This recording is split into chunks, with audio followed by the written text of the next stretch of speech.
Before we start, measure your space to figure out how many tiles you will need.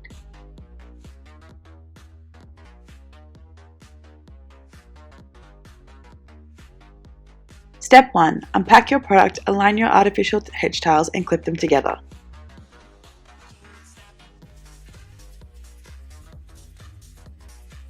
Step 2. Gather your tools for drywall, concrete, or a fence. You will require nails, a hammer, or a screwdriver.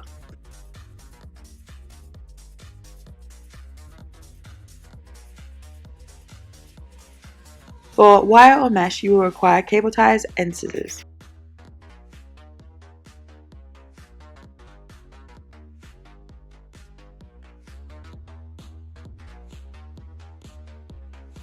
Step 3. Nail, screw, staple, tie, or hang your hedge tile to the wall, fence, or other surface. Make sure that it is firmly secured.